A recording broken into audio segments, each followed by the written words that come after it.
Subscribe करें और bell दबाएं ताकि कोई खबर रह न जाए।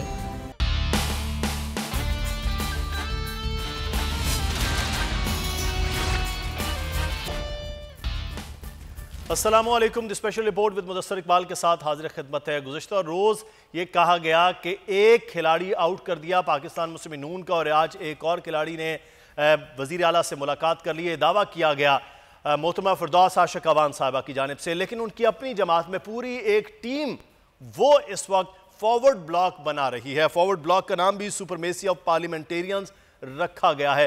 ख्वाजा दाऊद सुलेमानी इसको हेड कर रहे हैं और बड़ी शिकायत उनको हैं वज़ीर आला पंजाब से, वज़ीर आला पंजाब के ख़ानदान से, उनके अपने हल्के तौंसा और डेरा गाजी खान में क्या हो रहा है उस मुतालिक, और अगले आने वाले दिनों में सेनेट के इलेक्शन के हवाले से वो क्या फैसला करने जा रहे हैं, इस बारे में भी आज बात होगी। कुछ ही देर पहले उनकी स्पीकर पंजाब असम्बली परवेज़ इलाही से मुलाकात भी हुई है। उन्होंने कहा कि परवेज़ इलाही इस तमाम तर चीज़ों के ज़ामिन थे और उन्होंने ये तमाम तर मुआहदा और तमाम तर चीज़ें करवाई थी। अब वही जानेंगे इस सारे अमल के। और परवेज़ इलाही ने भी कहा कि बहुत से मेंबरान असम्बली को शिकायत है इस वक्त मौजूदा वज़ीर आला से, और इस हवाले से वो बात भी करेंगे। तो एक जानिब पाकिस्तान तहरीक इंसाफ ये कह रही थी कि किसी किस्म का कोई भी डर उनको पार्लियामेंट में नहीं है, लेकिन अब क्या उनको अपनी ही जमात के लोगों का डर आ गया है? ये बहरहाल अहम मामला है। इस सूरत हाल पर बात करेंगे। हमारे साथ इस वक्त मौजूद हैं नज़ीर लगारी साहब, सीनियर सहाफ़ी तजज़ियाकार एडिटर इन चीफ। बहुत शुक्रिया लगारी साहब आपके वक्त का। हमारे साथ मौजूद हैं इस वक्त पाकिस्तान मुस्लिम नून के सीनियर रहनुमा सिद्दीक अल फारूक साहब। बहुत शुक्रिया सिद्दीक अल फारूक साहब आपके वक्त का। और हमारे साथ इस वक्त डेप्यूटी ब्यूरो चीफ लाहौर मौजूद है खावर अब्बास। खावर आपका भी बहुत शुक्रिया। इससे पहले कि हम गुफ्तगू का आगाज़ करें, ख्वाजा दाऊद सुलेमानी ने गुफ्तगू की नुमाइंदे से कि क्या वो चाह रहे हैं और उनके साथ इस वक्त उनके अपने ही दौरे हुकूमत में हो क्या रहा है। पहले उनकी गुफ्तगू सुनते हैं, नहीं फिर मजीद बात होती है। तो ये गुफ्तगू आपने ख्वाजा दाऊद सुलेमानी की सुनी है जनाब। वो फॉरवर्ड एक ब्लॉक बन गया है। अभी क्या ये किसी और की कोशिशें हैं या फिर वज़ीर आला की परफॉर्मेंस और वज़ीर आला की नाराज़गी की वजूहत है? सबसे पहले तो हम deputy bureau chief Khawar Abbas से पहले जान लेते। खावर, ये खबर कि जनाब पूरा एक फॉरवर्ड ब्लॉक है, 10-12 वो लोग हैं, मजीद 10-12 उनके साथ राब्ते में हैं, तो ये दो टीम्स बन गई, यानी कि 25 का एक स्क्वाड बन गया है पूरा जो इस वक्त फॉरवर्ड ब्लॉक बना रहा है। यहाँ 1-2 विकेटों गिराने की बात फिरदौस आशिक अवान साहिबा कर रही थी, तो ये क्या हो रहा है? वज़ीर आला ही सिर्फ इसके जिम्मेदार हैं या कोई मामला और चल रहा है? मुदस्सिर साहब, अगर आप इस पूरे सियासी मंजरनामे को देखें जो फिरदौस आशिक अवान साहिबा गुफ्तगू कर रही हैं, तो 4 अफराद ऐसे हैं मुस्लिम लीग नून में से और एक पाकिस्तान पीपल्स पार्टी से हैं, जो 5 अफराद हैं जिनकी मुख्तलिफ मुलाकातें जो हैं मुख्तलिफ औक़ात में होती हैं वज़ीर आला के साथ, और जब भी कोई सियासी हलचल होती है तो उनकी वीडियोज़ रिलीज़ करना शुरू कर दी जाती हैं। जबकि दूसरी जानिब अभी तक वो सारे मामलात के वो खुल के हमायत का ऐलान कर रहे हैं, यानी उसको जो है वो सियासी रुख देने की बजाय एक जो है वो आम मुलाकात के तौर पे ज़ाहिर किया जाता है। मगर जो हमने गुफ्तगू सुनी है ख्वाजा दाऊद सुलेमानी साहब की, वो आपने अभी नाजरीन को भी सुनवाई है, उसमें तो सीधे सीधे वाज़े इख्तलाफात दिखाई देते हैं। और उनका कहना है कि सुपरमेसी ऑफ पार्लियामेंटेरियंस के नाम से हमारा एक ग्रुप है। जब मेरी उनसे बात हुई तो उनका कहना था कि तकरीबन 15 से 20 अफराद ऐसे हैं जो हम मुसलसल राब्ते में हैं, और तकरीबन 25 से 30 अफराद का जो है वो इजलास बुलाया जा रहा है। और सबसे अहम चीज़ जो सबसे इस वक्त अहम नज़र आती है वो ये है कि तहरीक इंसाफ का एक मैनिफेस्टो था करप्शन के ख़िलाफ़ लड़ाई, करप्शन के ख़िलाफ़ जंग। मगर जो ख्वाजा दाऊद हैं वो किसी तरक्याती काम के हवाले से बात करते दिखाई नहीं देते, ना ही इस हवाले से वो कोई बात करते दिखाई देते हैं कि उन्हें कोई ज़ाती शिकवा या शिकायत है। वो कह रहे हैं कि वज़ीर आला के जो हैं रिश्तेदार और भाई, उन्होंने लूट मार मचाई हुई है, अंधेर नगरी मचाई हुई है, और हल्के में कोई काम जो है गरीब का वो पैसों के बगैर नहीं हो रहा। ये बड़ी एक अहम गुफ्तगू है जो वो कर रहे हैं मीडिया पर आकर। और इसके साथ उन्होंने कहा कि बुध और या जुमेरात को हम लोग अपना एक इजलास बुला रहे हैं जिसमें हम सेनेट का उम्मीदवार भी जो है वो अलग से अपना इंतखाबात के लिए मैदान में उतार सकते हैं। अभी थोड़ी देर कबल ही जैसे आपने बताया भी कि परवेज़ इलाही साहब से भी मुलाकात हुई है दाऊद साहब की, जिसमें उन्होंने तज़किरा किया है अपने तहफ़्फ़ुज़ात का। और उस पर परवेज़ इलाही साहब का जो बयान था उन्होंने कहा कि और भी बहुत से अरकान हैं। अब देखिए, जब फिरदौस आशिक अवान साहबा से इस सवाल के हवाले से पूछा जाता है, वो कहती हैं कि बिल्कुल हमारे नाराज़ अरकान हैं, हम उन्हें मनाने की कोशिश करेंगे। फिरदौस आशिक साहबा भी तस्दीक करती हैं, उसके साथ परवेज़ अलाई भी इस बात की तस्दीक करते हैं कि बहुत सारे ऐसे अरकान हैं दीगर भी जिन्हें शिकायत हैं, और इसके हवाले से मैं वज़ीर आला से बात भी करूँगा। जबकि एक अहम बात जो दाऊद साहब ने अपनी मुलाकात में की, उनका कहना था कि 8 माह कबल हमारे जो है वो इख्तलाफात शुरू हुए थे वज़ीर आला साहब के साथ, और आपने जामन बनकर जमानत के तौर पर हमारे इख्तलाफात हल करवाए थे, मगर अब उससे भी बुरा हमारे साथ रवैया रखा जा रहा है। तो देखिए, अभी आप आगे इलेक्शन है, सेनेट के इलेक्शन में तहरीक इंसाफ का ये दावा था शेख रशीद साहब का कि तहरीक इंसाफ जो है वो पंजाब से एक नशिस्त ज्यादा हासिल करेगी, मगर यहाँ पे जो है एक जानी 5 अफराद अगर उनकी हमायत का ऐलान करते हैं अपोजिशन से, तो 15 से 20 अफराद बकौल जो है ख्वाजा दाऊद साहब के वो जाते हुए दिखाई देते हैं। अब ये मुस्तकबिल का वक्त ही फैसला करेगा। खबर हमारे साथ ही रहेगा, इस पे हम मजीद भी बात करते हैं कि जो जामन के तौर पर परवेज़ इलाही साहब थे, वो खुद भी कोई खास हुकूमत की कारकर्दगी से बहरहाल खुश नहीं है। पिछले दिनों में उनके भी जो बयानात हैं। सदीक अल फारूक साहब, सर आपकी भी विकटें इधर से गिरने की बात हुई थी, अभी कुछ खबर आई थी निशात दाहा साहब की दोबारा मुलाकातें हो रही हैं, लेकिन यहाँ खुलकर ये तमाम तर चीज़ें हो रही हैं। क्या पाकिस्तान मुस्लिम नून के साथ कोई राब्ते में तो नहीं आ गए ये सारे फॉरवर्ड ब्लॉक, या फिर फॉरवर्ड ब्लॉक भी कहीं ना कहीं हर महाज पर नाकाम? दोस्त कर्जे वापस मांग रहे हैं, और इस वक्त कर्जे ले, देखिए ना, हमने मोटरवे बनाया, कर्जा लिया, मोटरवे से पे बैक, ये सुकूक बांड्स कर्जा लेके कहाँ लगाएंगे? उस पर ये पाकिस्तान के बड़े बड़े जो अपना एसेट्स हैं प्लेज कर रहे हैं। मुझे डर है ये कल इस्लामाबाद, जहाँ जहाँ PTI की हुकूमत है, इस्लामाबाद दारुल हुकूमत, पेशावर दारुल हुकूमत और लाहौर दारुल हुकूमत, अगर ये रह गए महीना 2 महीना, तो ये ही ना कहीं जो है वो प्लेज कर दें। तो अब मैं उस तरफ आता हूँ जो आपने बात की है जी। ये इनकी कारकर्दगी, ये जो भी वसीम अकरम प्लस जो कुछ भी है आप जानते हैं, लेकिन इसका सरपरस्त कौन है? ये एक्चुअली उनके सरपरस्त के खिलाफ अदम एतमाद है, और इसलिए है कि PTI के जो दोस्त हैं वो भी समझते हैं कि आइंदा इंतखाबात में हमने अवाम के पास जाना है, तो किस कारकर्दगी की बुनियाद पर हम वोट लेंगे। और फिर इनका तकब्बुर, ये जिस तरह से रवैये इनके, ये फिरदौस आशिक अवान का आपने जिक्र किया, खुदा की कसम ये खातून है, लेकिन अगर इसका बस चले तो ये अपोजिशन को मादरजाद नंगी गालियां देने से भी गुरेज ना करे, महज अपनी ये अपना एडवाइजरी बचाने के लिए। तो हाल इनका यही है, और ये चल नहीं सकते। और हमारा मकसद इस हुकूमत से कौम को निजात दिलाना इसलिए भी है कि वो पाकिस्तान जो खुराक के लिहाज से सरप्लस इसके पास हमेशा अनाज होता था, आज फूड सिक्योरिटी हो गई है, किल्लत हो गई है। लोगों का एतमाद रियासत पाकिस्तान से उठता जा रहा है, इदारों से उठता जा रहा है। तो ये मुल्क की बका के लिए, सलामती के लिए बड़ा ख़तरनाक है। और जितनी जल्दी हो सके, चाहे PTI के अंदर के दोस्त हों, बाहर के हों, सब मिल के इस हुकूमत से निजात दिलाएं, ताकि फ्रेश इलेक्शंस हों और एक सही मानों में मुंतखब हुकूमत आए। सदीक साहब, ये तो हुकूमत का खात्मा किस तरह से मुमकिन है, इस पर भी हम मजीद बात करते हैं, क्योंकि आदम एतमाद का एक आइनी तरीकाकार है, उस पर तो अभी तक फैसला नहीं हो पा रहा, मुशावरत हो रही PDM की। लेकिन मैं लगारी साहब, सर डेरा गाजी खान से वज़ीर आला बने तो ये लगा कि चलें पंजाब में जो है हमेशा से महरूमियों की बात होती है कि जनूबी पंजाब को हमेशा से महरूम रखा जाता है, और जनूबी पंजाब में भी डेरा गाजी खान जो है वो भी समझें कि वो जनूबी पंजाब में एक पसमानदा एरिया है, वहाँ से वज़ीर आला का बनना, मामलात हालात जनूबी पंजाब के लिए, उन इलाकों के लिए बेहतर होंगे। शिकायत पहले भी आई, डेरा गाजी खान में कुछ बुज़दार साहब की फैमिली के कुछ लोग हैं, अब वज़ीर आला साहब जानते हैं नहीं जानते उनको, या वो खुद वो कर रहे हैं, वो चीज़ें हो रही हैं। अब मेंबर जो वहाँ से तोनसा से हैं असम्बली के, वो ये कह रहे हैं हमारे इलाके में ये कुछ हो रहा है, और वो खुलकर मुखालिफत भी अपने वज़ीर आला की, उनके फैमिली के हवाले से वो बता रहे हैं, और हुकूमत को बहरहाल वो बता रहे हैं कि ये बड़ा गलत है, और फॉरवर्ड ब्लॉक बना के सूरत में सामने आ गए।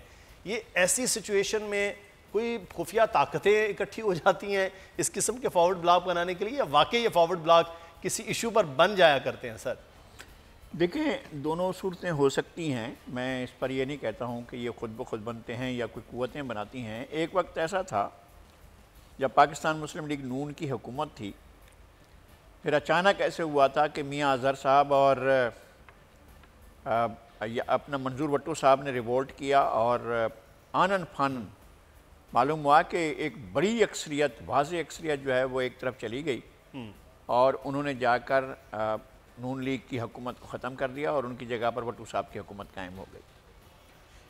तो ये तो हो सकता है, लेकिन जो शिकायत हैं, चूँकि डेरा गाजी खान और राजनपुर मेरा घर है, तो मुझे पता है कि राजनपुर में भी दुकानें खुली हैं और डेरा गाजी खान में भी दुकानें खुली हैं, लिया में दुकानें खुली हैं, मुल्तान में दुकानें खुली हैं, मुजफ्फरगढ़ में दुकानें खुली हैं।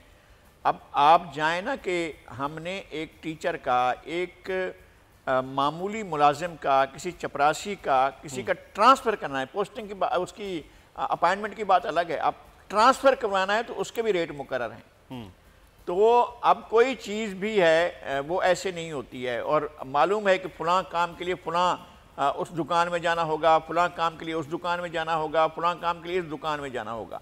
मैं बताऊं आपको, कराची में भी, इवन यहाँ पर भी पीटीआई के मुझे अफसोस से कहना पड़ रहा है, मैं इस तरह का चार्ज या इस तरह के इल्ज़ामात, मिनिस्टर्स जो हैं उन्होंने भी लोगों से पैसे मांगने शुरू कर दिए हैं जो वफाक में मुलाजमों के लिए हैं। ये बातें ज़ाती तौर पर मेरे इल्म में आई हैं और मुझे बहुत तकलीफ़ हुई है इन बातों से। ये सारी चीज़ें भी हो रही हैं। तो अब ये जो भी इस मुल्क के अंदर अथॉरिटीज़ हैं, जो इदारे हैं, जो इस बात की खैर खाही से, नेक नियति से चाहते थे कि ये डिलीवर करें, तो ये बात तो पूरे मुल्क पर वाज़ेह हो गई है कि डिलीवर नहीं कर पाए हैं। शायद उन्होंने कोई काम करना होगा, वो काम नहीं कर पाए हैं। शायद उन्होंने पाकिस्तान के लोगों की कमर तोड़नी थी। अगर ये एजेंडा था सबका, तो फिर एक काम तो हो चुका है कि लोगों की कमर टूट चुकी है, लोगों से जीने का हक छीन लिया गया है। लोगों के पास कोई आस, कोई उम्मीद नहीं है।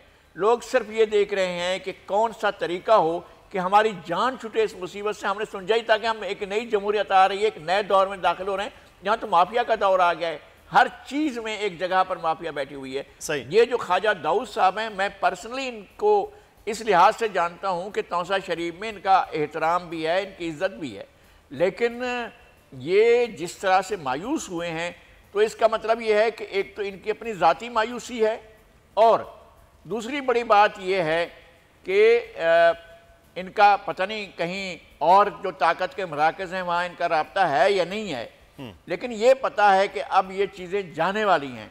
सही। जो लोग इनको छोड़ कर गए हैं, मैं ये बताता हूँ कि जिन लोगों ने नून लीग को छोड़ा है, वो लोग और ये लोग जो है एक दूसरे के साथ करीबी राब्ते में हैं, वो नहीं जाने वाले हैं। और बहुत बड़ी तादाद थी सर जो इलेक्शन से पहले नून लीग को छोड़कर आज़ाद इलेक्शन या फिर वो इस हैसियत में पाकिस्तान तहरीक इंसाफ के साथ मिले। हम इस पर भी बात करते हैं। एक और बड़ा अहम सवाल है जो खावर से बात करेंगे। खावर अब्बास हमारे साथ मौजूद है। खावर, एक और बड़ा अहम मामला है, आप वज़ीर आला की बीट करते हैं रिपोर्टिंग में। वज़ीर आला के हवाले से, उनकी अपनी जमात या इत्तहादियों के हवाले से शुरू दिन से उनके लिए मुश्किलात भी बनाएगी, तो क्या ये पूरा एक नया जो फॉरवर्ड ब्लॉक बन गया है, तमाम ये मुखालिफत है, क्या ये ज़राए क्या बता रहे हैं, ये वज़ीर आला को हटाने की, वज़ीर आला के लिए मुश्किलात पैदा करने की कोई कोशिश है, या वाकई ये वो मामलात हैं जो वहाँ के मकामी MPs के या मौजूदा असम्बली की जो मेंबरान असम्बली हैं वहाँ के लोग इस वक्त वज़ीर आला के ख़िलाफ़ हैं? इसके बारे में क्या ज़राए बता रहे हैं? क्योंकि बार बार उस्मान बुज़दार साहब के हवाले से एक ब्लॉक बनता है, कभी कोई वज़ीर, कभी कोई सीनियर वज़ीर, हम नाम नहीं लेते लेकिन सबको मालूम है, कभी इत्तहादियों की जानिब से। तो इस सारे मामले के पीछे क्या हो रहा? देखिए मुदस्सर, अगर आप इस वक्त के सियासी सारे मंजरनामे को देखें तो जितने भी नाराज़ अरकान हैं वो हमेशा चौधरी परवेज़ इलाही से रब्ता करते हैं, जो स्पीकर पंजाब असम्बली हैं, और सेनेट के इलेक्शन की आमद है, और मुस्लिम लीग काफ ने जो है वो सेनेटर के लिए अपना उम्मीदवार अनाउंस भी कर दिया है। 10 सीटें हैं मुस्लिम लीग काफ के पास, उसके बावजूद उनका एक सेनेटर जो है वो मैदान में उतर चुका है, जबकि दूसरी जानिब PDM कह रही है कि हम सेनेट का इलेक्शन जो है वो इकट्ठे होकर लड़ेंगे। दरअसल इमरान खान जो है वज़ीर आज़म, जो उनका गुज़िश्ता दौरा है पंजाब में, और लाहौर में उन्होंने अपना सारा दिन जो है वज़ीर आला के साथ गुजारा, तो उसमें भी अहम टॉपिक जो डिस्कस हुआ वो सेनेट इंतखाबात ही थे। इससे कबल जो इख्तलाफात आते रहे हैं वो सबके सामने है। गुज़श्ता रोज़ जो इजलास हुआ है पंजाब काबीना का, उसमें भी जो है वो हेल्थ यूनिवर्सल कार्ड्स को इशू बनाकर जो है वो इख्तलाफात सामने आए हैं। तो ये सारी चीज़ें जो हैं, चूँकि इमरान खान जो हैं वो मुकम्मल तौर पर एतमाद का इजहार करते हैं उस्मान बुज़दार साहब के साथ, मगर जो नाराज़ अरकान हैं या इत्तेहादी हैं हुकूमत के, परवेज़ अलाई, उन्हें हमेशा तो वज़ीर आज़म का जो एतमाद है वो तो वज़ीर आला पर है, लेकिन उनकी अपनी जमात के मेंबरान हो या इत्तेहादी अरकान असम्बली हो, उनका एतमाद वज़ीर आला पर पिछले 2.5 साल में उस तरह से नजर नहीं आया कि जो यूनानिमस। मैं आपको यही बताने जा रहा हूँ, मैं आपको यही बताने जा रहा हूँ कि वज़ीर आला उस्मान बुज़दार जो हैं उनके रवैये के हवाले से हमेशा शिकवे शिकायत रहते हैं इत्तेहादियों को भी। जब इससे कबल भी जो है वो इत्तेहादी जमात काफिली की जानिब से जब शिकवे शिकायत सामने आए थे चौधरी शुजात साहब के बीमार और अस्पताल दाखिल होने के दरमियान, तो अच्छा मैं मामला आगे बढ़ मैं बात कर लूँ सिद्दीक फारूक साहब से कि तहरीक अदम एतमाद के हवाले से अभी सिद्दीक फारूक साहब मौलाना साहब का भी बयान हमने आपको पढ़ के सुनाया कि मौलाना साहब क्या फरमा रहे हैं। तहरीक अदम एतमाद का ऑप्शन हमेशा से वो होता है कि जब इत्तेहादी जमातें पीछे हट जाए तो फिर तो शायद ये हुकूमत तहरीक अदम एतमाद कर ही ना पाए और हुकूमत का खात्मा हो जाए। तो सर अब ऐसा लोहा भी गर्म है जब नाराज़ अरकान की तादाद भी 20-25 तक चलेगी, वो भी पंजाब असम्बली में, और ऐसे मामलात में फिर तहरीक अदम एतमाद के बारे में संजीदा कोशिश के बारे में PDM को सोचना नहीं चाहिए?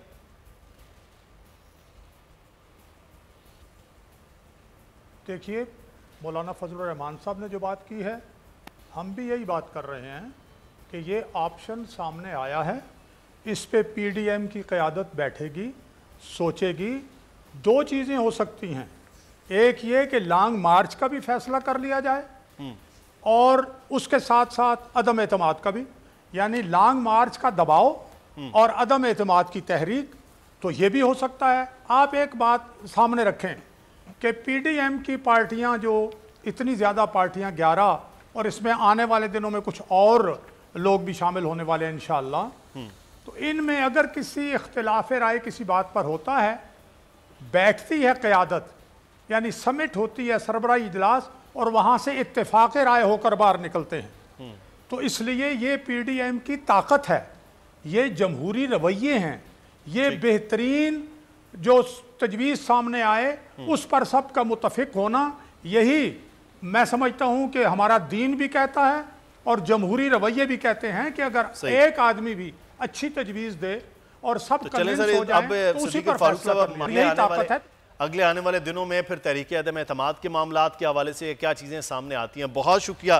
ख़ावर अब्बास हमारे साथ डेप्यूटी ब्यूरो चीफ लाहौर मौजूद थे और सिद्दीक फारूक साहब पाकिस्तान मुस्लिम नून के सीनियर रहनुमा हमारे साथ मौजूद थे। हमें यहाँ पर एक ब्रेक लेना है, ब्रेक के बाद वापस आएंगे, फिर कुछ बात करेंगे लगारी साहब से कि किसानों की तहरीक जिस तरह से भारत में तेज़ी के साथ आगे बढ़ी और साथ ही साथ एक और अहम मामले के हवाले से भी बात होगी कि पाकिस्तानी नौजवानों ने कितना बड़ा कारनामा अदा किया है।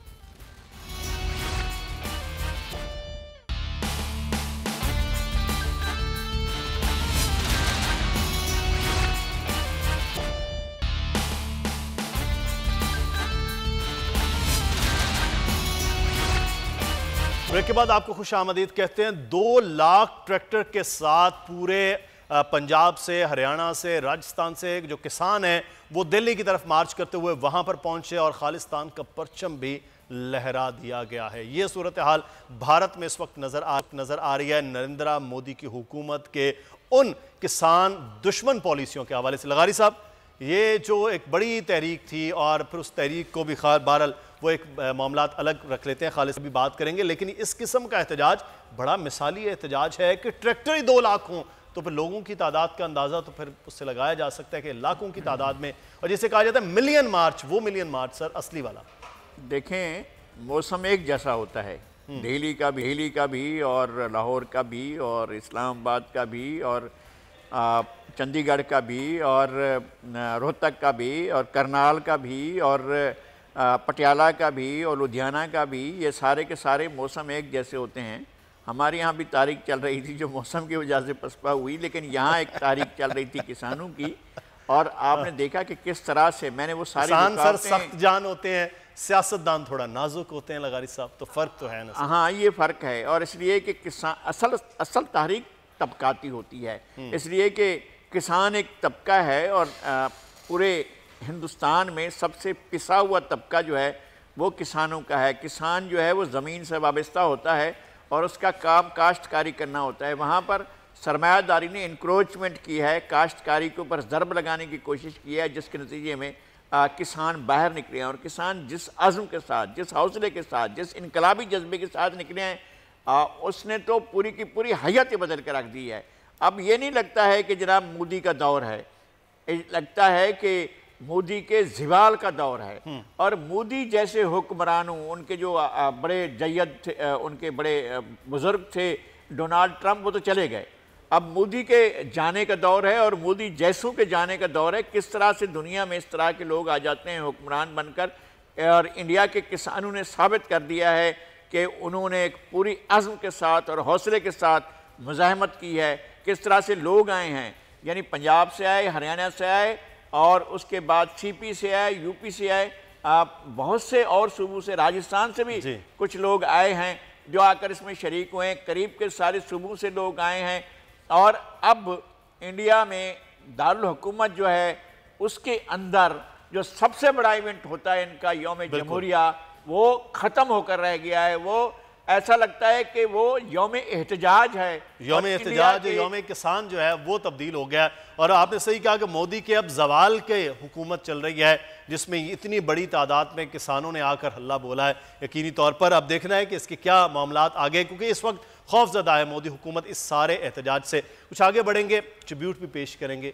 पाकिस्तान में एक बहुत बड़ा नाम पाकिस्तान के हलकों के हवाले से, और पाकिस्तान में और Guinness book of world record में जिनका नाम आया सबसे ज़्यादा अशार उर्दू ज़बान में लिखने में, डॉक्टर रेहान आज़मी, आज उनका सुबह इंतकाल हो गया। डॉक्टर रेहान आज़मी के हवाले से लगारी साहब, आपका बड़ा एक तवील सफ़र उनके वक्त गुजरा, दोस्ती का, हमारी भी एक मुख्तसर सी मुलाकात थी। मैं चाहूँगा कुछ अल्फाज उनके लिए ज़रूर हों, फिर हम आगे बढ़े। सर, वो एक अजीम इंसान थे, शायर बहरहाल बहुत बड़े थे, वो अजीम इंसान बहुत बड़े थे। और हैरत होती है कि जनाब इतना डाउन टू अर्थ भी कोई शख्सियत होती है। जिस छोटे से घर में रहते थे, उस छोटे घर पर उन्होंने कनात कर रखी थी।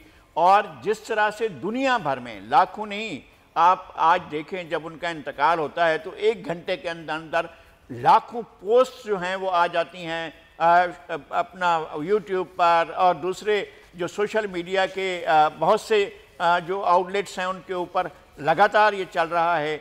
हमारा उनका कोई लगभग 45 साल का दोस्ती का दौरानिया था, और मैंने उनको हमेशा एक शफीक, एक बेहतरीन दोस्त के तौर पर पाया, और एक अजीम जो शायर के तौर पर पाया।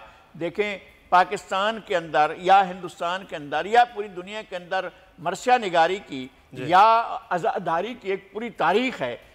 रेहान आज़मी ने एक बहुत बड़ा टर्न दिया था इस पूरी आज़ादारी की तारीख को। जिस तरह से उन्होंने नोहा लिखा और जिस तरह से अपना नदीम सरवर ने वो नोहा पढ़ा है, वो अमर हो गया। उनने जो कहा वो इस तरह से हुआ कि पूरी दुनिया में मकबूल हो गया।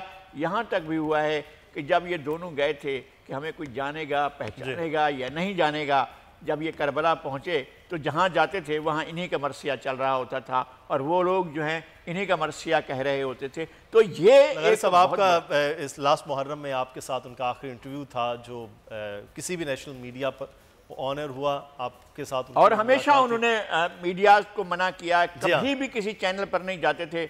मैंने कहा कि इस दफ़ा आपके साथ शब आशूर का मैं आपका इंटरव्यू रिकॉर्ड करूँगा, बैठूँगा, उसके लिए बात करूँगा। उन्होंने कहा है कि आप मुझे जहाँ चाहें, जिस तरह चाहें, जिस जगह चाहें ले चलें, और मुझे ये एहसास हासिल हुआ। और उसके बाद आपने जाकर उनके साथ गुफ्तगू की, और उनके साथ एक बड़ी आपकी अच्छी गुफ्तगू भी रही है, वो भी एक रिकॉर्ड का हिस्सा है। दरवेशाना ज़िंदगी उन्होंने गुजारी है, जितना बड़ा वो नाम थे। शायद मेरा तो पहला उनसे सवाल था कि जिस आप छोटे से इलाके, छोटे से घर में रहते हैं, आप जितने बड़े इंसान हैं, मैं कुछ और तसव्वुर कर रहा था, लेकिन मैं आज किसी और इंसान से मिला। यकीनी तौर पर अपने वो अफकार में और अपनी ज़ात में बहुत बड़े इंसान थे, और आज हम में डॉक्टर रेहान आज़मी नहीं रहे। नज़ीर लगारी साहब, अल्लाह ताला गरीब के रहमत करे।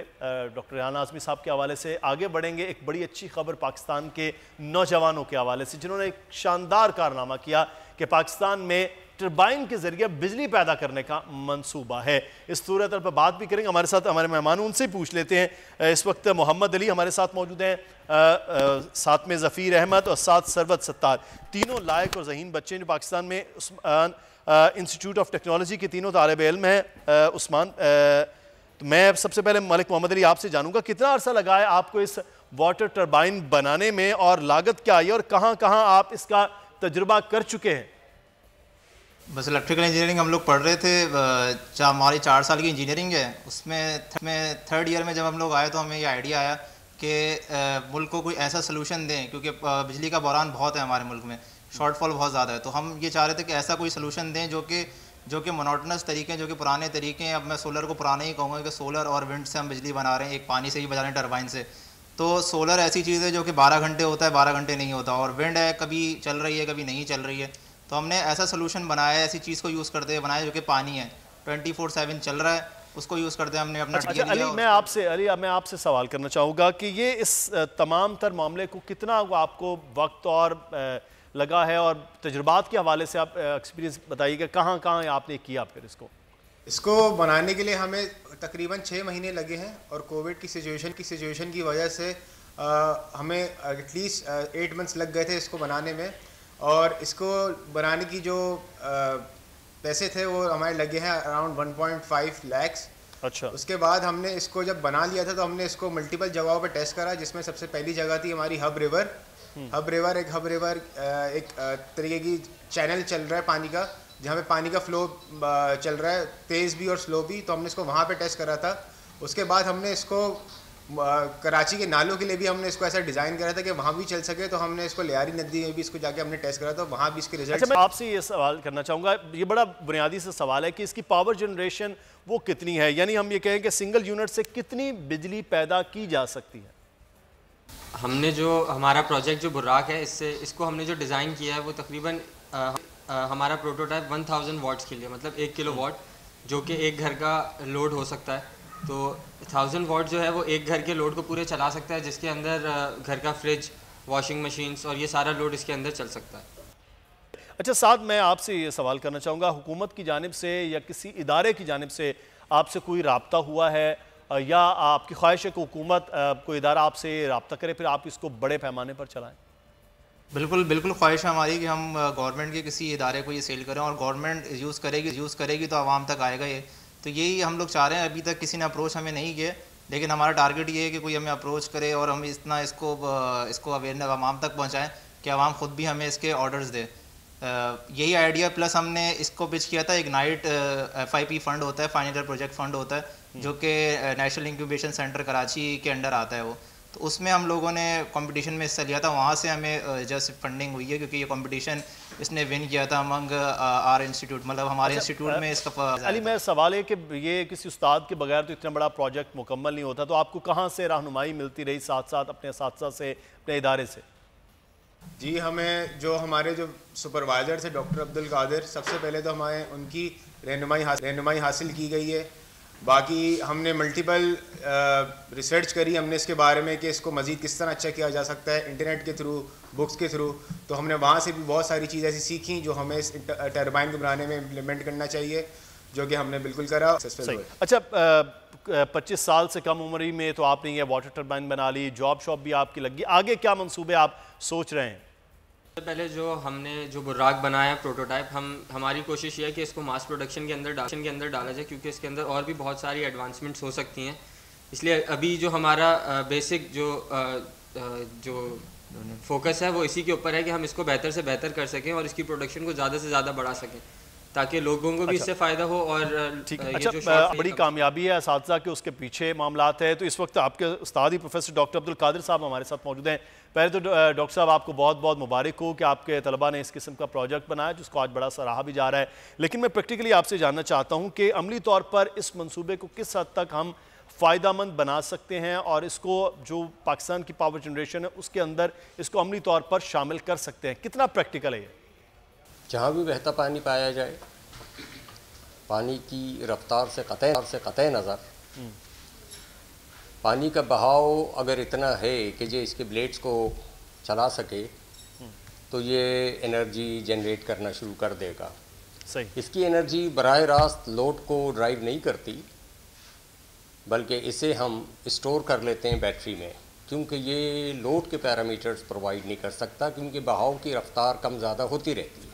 सही। और लोड को एक कंसिस्टेंट यानी मुस्तकिल पैरामीटर्स चाहिए, 220 वोल्ट और 50 हर्ट्ज़। इसलिए इस किस्म के जितने भी प्रोजेक्ट्स हैं वो डायरेक्ट कभी भी नहीं दिए जाते, वो हमेशा इन्वर्टर के थ्रू दिए जाते हैं। पहले उनको बैटरी में स्टोर कर लिया जाता है और उसके बाद इन्वर्टर के ज़रिए जो मतलूबा पैरामीटर्स हैं वो हासिल करके लोड को मुहैया कर दिए जाते हैं। ठीक।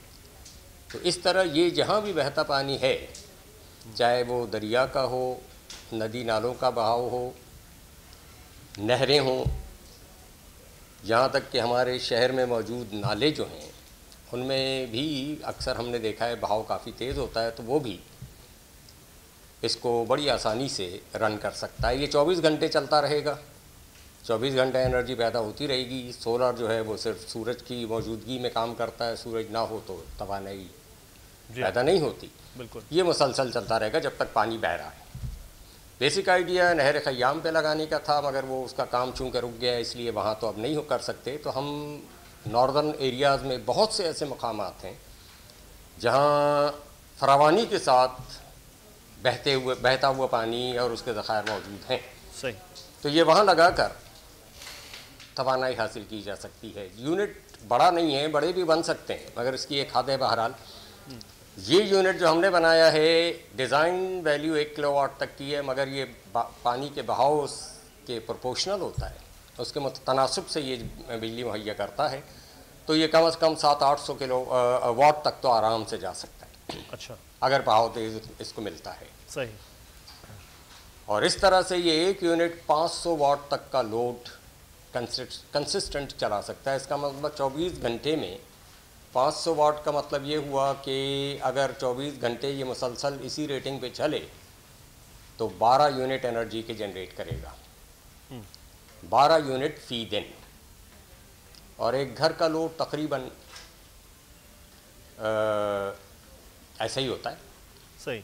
तो ये एक छोटा जो मनसूबा है वो कम की जगह पर जहाँ पर पानी का बहाव है वो कम से कम एक घर की बिजली तो हो सकती है, और जो हाइड्रो पावर है वो पाकिस्तान क्या पूरी दुनिया में सबसे सस्ती बिजली हो सकती है कि एक बार लगाए तो फिर उसके बाद वो फ्री का मंसूबा हो सकता है। बहुत शुक्रिया आप तमाम अहबाब का कि पाकिस्तान के लिए इतना ज़बरदस्त काम कर रहे हैं। अब हुकूमती इदारों को चाहिए इन नौजवानों की हौसला अफजाई करे और इन तमाम तर चीज़ों को आगे लाया जाए ताकि प्रैक्टिकली इनसे फ़ायदा भी हो सके। यहाँ पर हम एक ब्रेक लेना, ब्रेक के बाद वापस आएंगे, फिर पहले टेस्ट की बात करेंगे जिसके पहले ही दिन पाकिस्तान ने साउथ अफ्रीका की सारी टीम 220 रन पर आउट कर दी है। ब्रेक के बाद बात होगी मैच के हवाले से।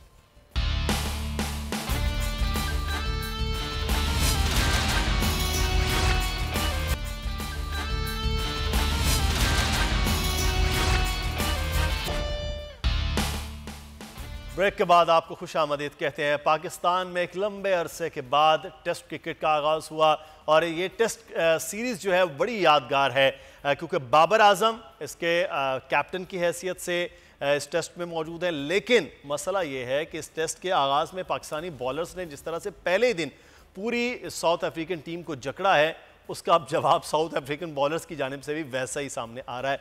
पाकिस्तान अब इब्तिदा में ही अपनी 2 बड़ी अहम कीमती विकेट गवा चुका है। 17 रन पर 2 खिलाड़ी आउट हो चुके हैं। एजाज वसीम बाकी हमारे साथ मौजूद हैं। एजाज, पाकिस्तानी बॉलर्स तो आज छाए रहे, बड़ा ज़बरदस्त किस्म का मैच पाकिस्तान ने काबू कर लिया है और 220 रन का टारगेट एक वक्त तो लग रहा था शायद 200 भी नहीं होगा, लेकिन आखिरी विकेट में फिर 220 रन तक पहुंचा।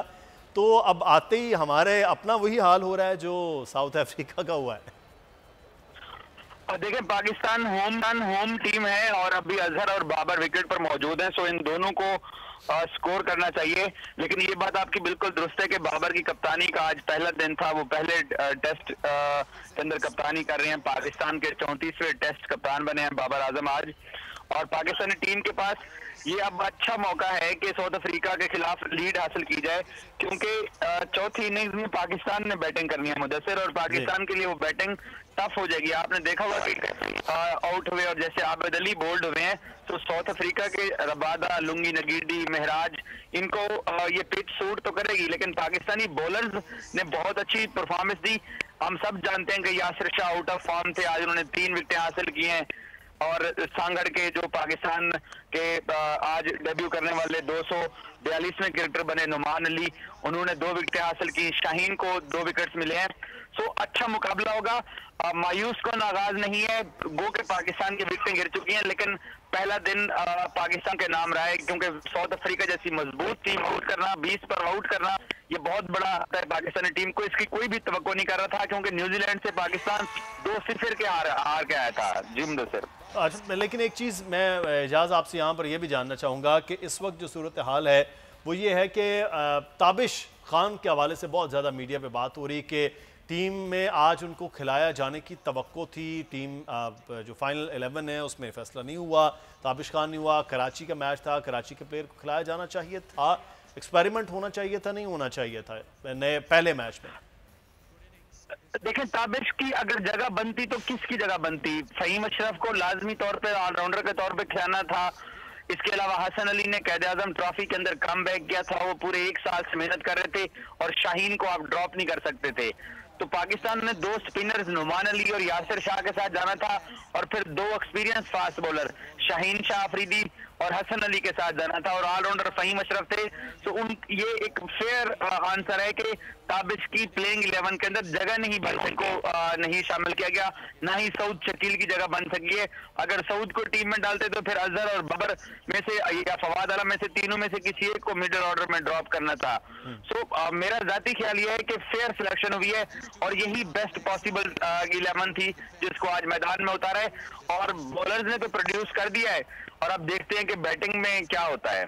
तो जिम्मेदारी बहुत ज़्यादा होगी अजहर अली और बाबर आजम के हवाले से। दोनों अच्छा कराची की पिच के हवाले से भी दोनों का रिकॉर्ड भी अच्छा है, बेहतर भी खेल रहे होते हैं। आप समझते हैं कि पाकिस्तान को एक लंबे स्कोर की ज़रूरत है, फिर ही पाकिस्तान चौथी इनिंग में आकर अपनी बैटिंग और उस रन्स को जो है वो चेज़ कर सकता है, वरना सूरत हाल अगर ड्रॉ की जानिब जाएगी तो पहला मैच ही ड्रॉ ना हो जाएगा। बिल्कुल दुरुस्त कहा है आपने कि पाकिस्तान को लंबे स्कोर की जरूरत है। 220 के मुकाबले में कम से कम पाकिस्तान को 320 करके 100 की लीड देनी पड़ेगी, क्योंकि ये 5 दिन का टेस्ट मैच है। और आपको पता है कि तीसरे दिन के बाद कराची का जो विकेट है वो स्पिनर्स के लिए मददगार साबित हो जाता है, और विकेट पर लंबा स्टे हो सकता है, और आखिरी दिन तो विकेट बिल्कुल ही खराब हो जाएगा। तो पाकिस्तान ने इस टेस्ट मैच के अंदर अगर रहना है तो 220 के मुकाबले में कम से कम 320 करें, 100 की लीड लें, फिर उस लीड को लेस करने के लिए 1-2 विकेट हासिल करें, और उसके बाद साउथ अफ्रीका जो टारगेट देगा। तो अच्छे मैच को बरकरार रखते हुए एवरेज रन रेट जो है वो पाकिस्तान को उसको भी बेहतर तौर पर चलाना होगा, ये भी बहुत ज़्यादा ज़रूरी है। बहुत शुक्रिया इजाज़त हमारे साथ मौजूद है। पाकिस्तान टीम के लिए बेस्ट विशेस हैं जो प्लेयर्स इस वक्त मौजूद हैं क्रीज पर। बाबर आजम पर और अजहर अली पर ड्यू है एक लंबी इनिंग भी। मुदस्सिर इकबाल को इजाज़त दीजिए। प्रोग्राम से अपना ख्याल रखिएगा। अल्लाह हाफ़िज़।